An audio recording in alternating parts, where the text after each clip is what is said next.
I think that people need this Indian message in this hour of necessity when the atomic bomb is hovering over the head of the human society. Please therefore begin the activities for the benefit of all people in the foreign countries since you have gone there.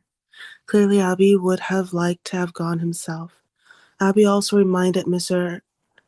Harbinslal of his promise to provide him with an apartment. I am passing my days in Bombay in great inconvenience for want of suitable residential place, but the letter never caught up with the touring Mr. Harbinslal.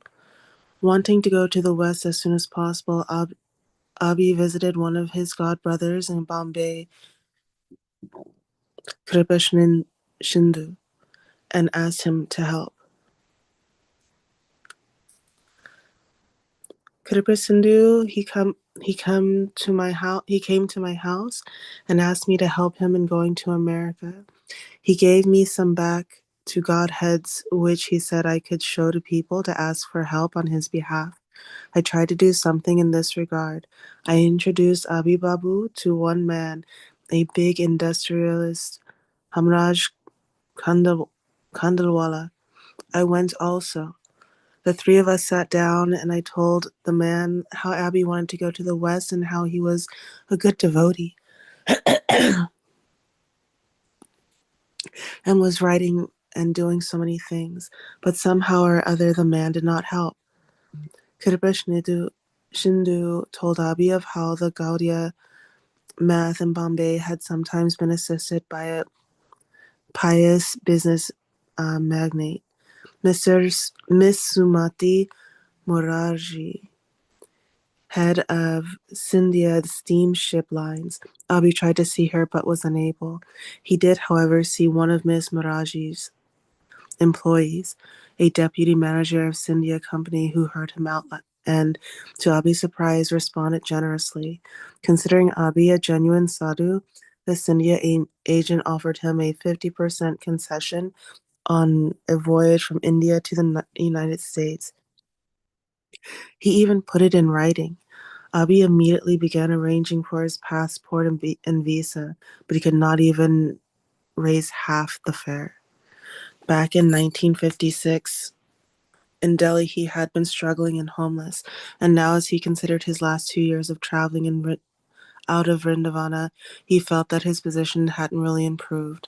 Perhaps Krishna didn't want him to succeed in this way, but one positive thing he had gained, determination to go to the West and preach. There he would surely meet with success.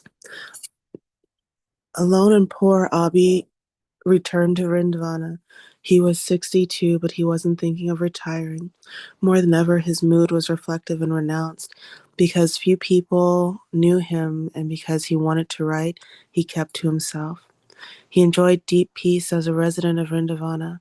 Outside his window, the sacred Yamuna flowed by in a peaceful panorama for his private audience. The Kishagata neighborhood was quiet, though in the pre-dawn he could hear a few devotees bathing and chanting.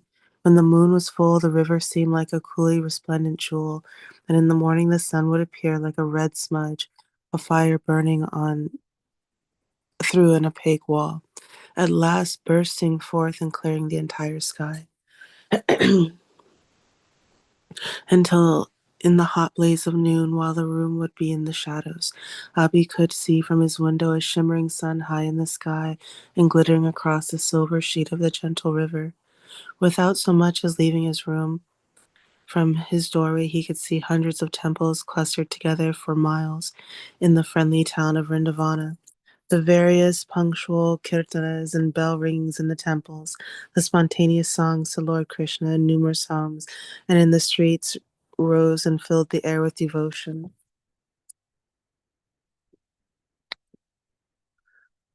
On the veranda, Abi could chant japa and there would be no interruption.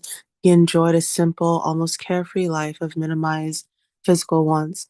A few hours of rest at night, a little prasadam at noon, the simplest clothing, and he did not have to flatter anyone, support anyone, or manage anyone's life.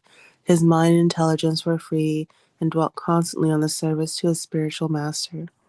He saw his present circumstances as a preparation for a greater task before him. Despite his advanced age, he felt that he had barely begun his work, yet he felt confident. He had his vision of a world association of devotees. It was not an idle dream.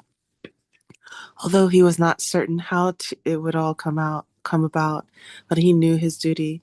For the present, he would go on describing his vision, the vision of his predecessors, spiritual masters, in articles and books. But as soon as possible, he should go to the West. Westerners, he had concluded, were not satisfied with materially comfortable life, devoid of spiritual understanding. More than his fellow Indians, they would be open to the message of the absolute truth. He knew he should go, and he would go if Krishna desired. Abhi lived frugally in Vrindavana, keeping exact account of every expenditure and every receipt. He carefully kept a ledger, just as if he were running a substantial business, even though his purchases were only a little milk, a few vegetables, charcoal for cooking, bus rides, and his major expenditure, postage. Abhi composed a Bengali poem, Vrindavana Bhajana.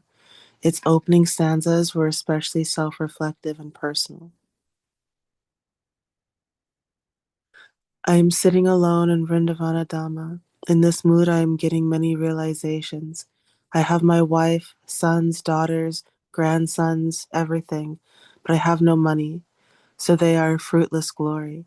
Krishna has shown me the naked form of material nature. By his strength, it has all become tasteless to me today. Yasyam anugrani Anugranami Rasya Hare Krishna, Krishna Krishna, Hare Hare, Hare Ram. Tadanam Sanai. I gradually take away all of the wealth of those upon whom I am merciful. How was I able to understand this mercy of all merciful? Everyone has abandoned me, seeing me penniless. Wife, relatives, friends, brothers, everyone. This is misery, but it gives me a laugh. I sit alone and laugh. In this Maya Samsara, whom do I really love? Where have my loving father and mother gone now? And where are my elders who were my own folk? Who will give me news of them? Tell me who. All that is left of this family life is a list of names.